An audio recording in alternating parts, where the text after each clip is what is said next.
Hello, classmates. Welcome to International Microeconomics. The Euro project must be understood at least as much in political terms as in economical terms. We have seen how the OCA criteria can be used to examine the logic of currency unions. But in the case of the EU, these are not the whole story.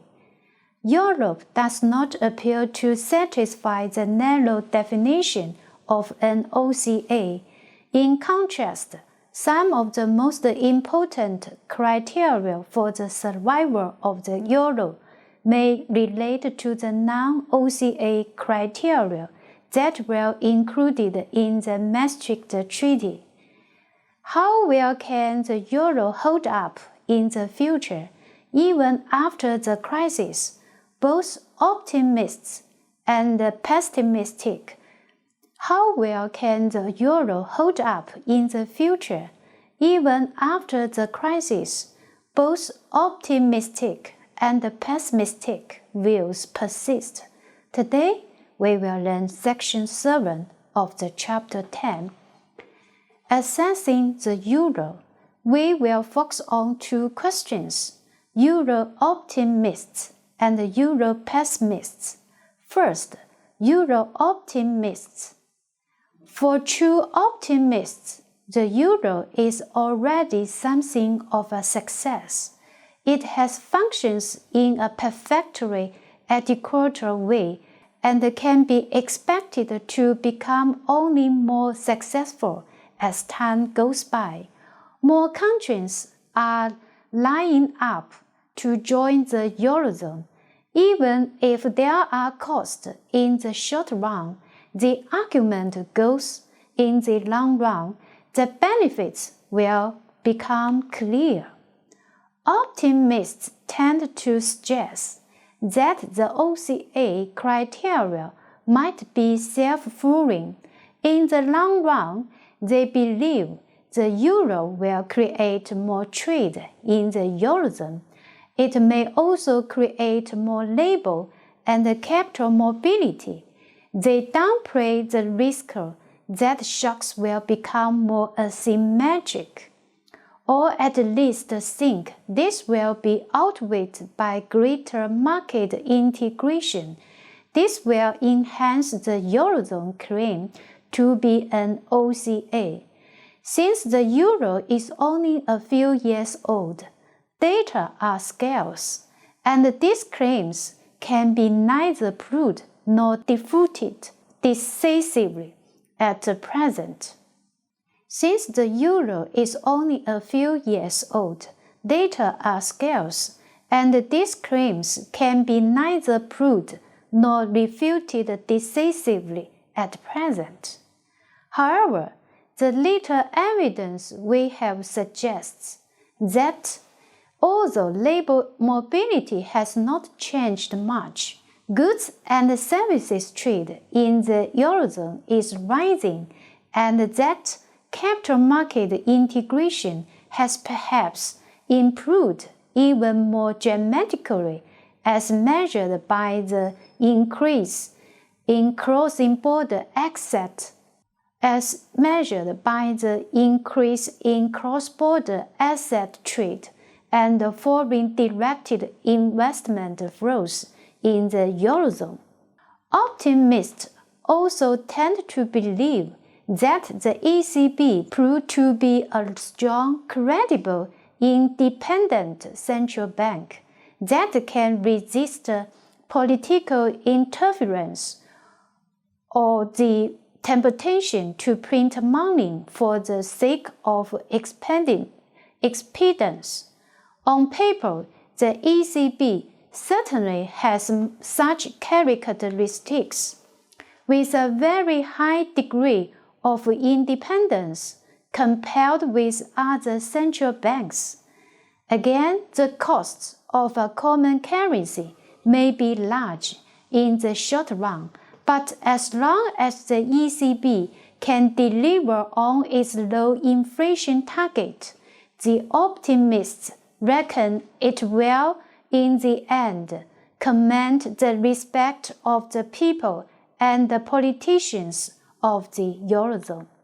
At a global level, optimists note that the euro is increasingly become a reserve currency for a foreign central banks, a vehicle currency for trade, and is now the dominant currency used in international bond markets. These developments show the market's confidence in the currency and also argue well for the future, since trade and financing costs may be expected to fall as the euro becomes more widely used around the globe. Finally, the optimists believe that the adoption of the euro means no going back. There is simply no imaginable political future for Europeans apart from union. The euro has no exit mechanisms. Perhaps such an idea was inconceivable to the institutional designers. For true believers, the EU project ultimately rests on a deep belief in the political logic of the process and in a pursued common destiny for the peoples of Europe. For them, the great crisis and economical suffering of the present are not a major concern. Even if there are large costs to be shouldered in the short run, optimists believe that the long-run gains will make it all worthwhile. Second, Euro pessimists. For true pessimists, the preceding arguments are not convincing. Market integration will not radically change because the impact of the euro on intra-EU trade levels will be small. Because cultural and linguistic barriers will persist, labor migration will be limited and held back even more by inflexible labor market institutions in more countries. In all markets, regulatory and other frictions will remain, and there is resistance to further economical integration. A 2005 EU directive to liberalize services proved unpopular and contributed to the failure of a referendum on a proposed EU constitutional treaty in France and the Netherlands. Across the EU, the full implication of a single market in all dimensions, goods, services, capital, and labor, are only now being dimly understood by some stakeholders. As reality bites, the European Commission, national governments, political parties, and the voters themselves increasingly disagree about how far and how fast this process should go.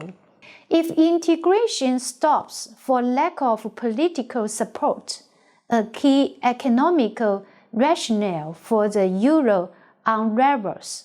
If political support for the EU stalls, then the political logic is weakened. If some countries press ahead for a closer, more highly integrated union of countries, while others stand aside, the sense of a common destiny among all EU nations will be undermined. On monetary policy, pessimists note that there is often wide divergence in the countries of the Eurozone. Low growth, low inflation countries tend to want to looser monetary policy. High growth, high inflation countries tend to want tighter monetary policy. If different countries desire very different policies from the ECB, tensions may rise, and the governments may lose respect for the ECB's independence. The euro could also be threatened by fiscal problems. The rules say governments cannot lobby the ECB for low interest rates or high inflation to make their debt payments lower or to reduce the real value of their debts, nor can they urge a weaker euro to promote growth. But as history has typically shown, governments tend to trump central banks and will push them around if times get tough. Pessimists note that the Maastricht fiscal rules have evaporated and the SGP has been emptied of meaning. If some nations lobby for looser monetary or fiscal policies, the more fiscally prudent or inflation-averse nations may object, and the resulting fight will cause uncertainty and undermine the credibility of the euro and the ECB. But the ECB is already in a protracted struggle.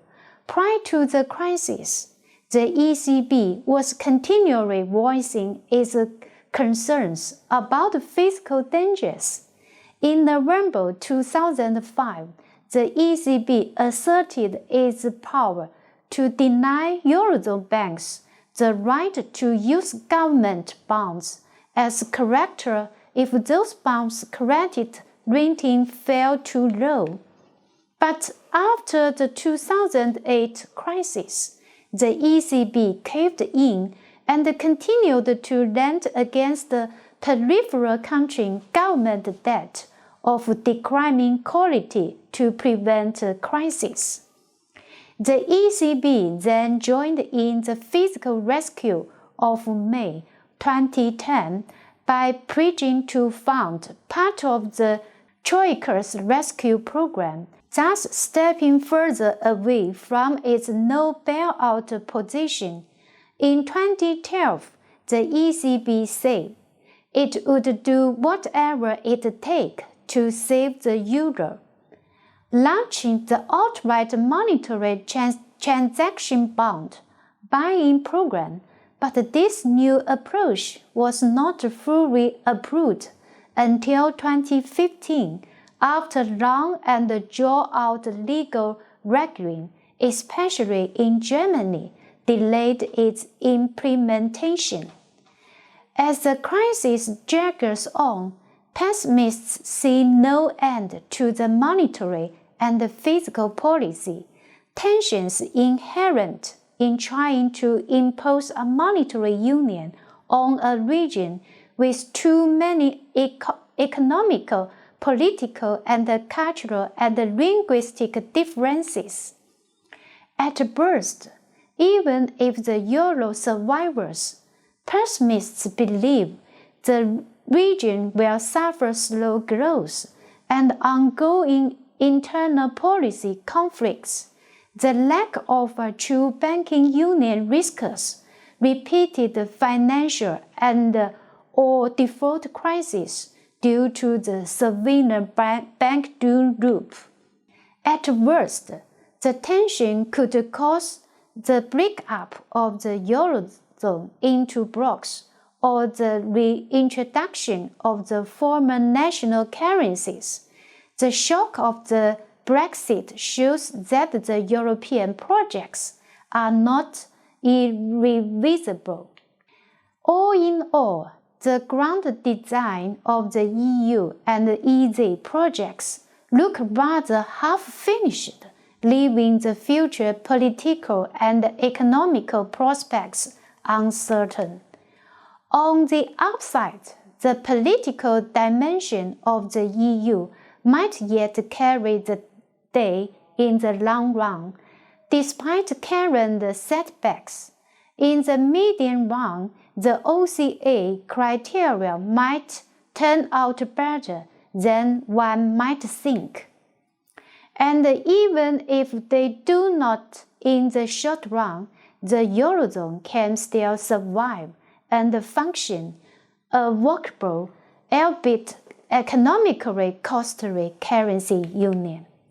On the downside, EU enlargement undercuts the OCA logic in the short run and could make the ECB's governance more cumbersome and make resolution of conflicts more difficult.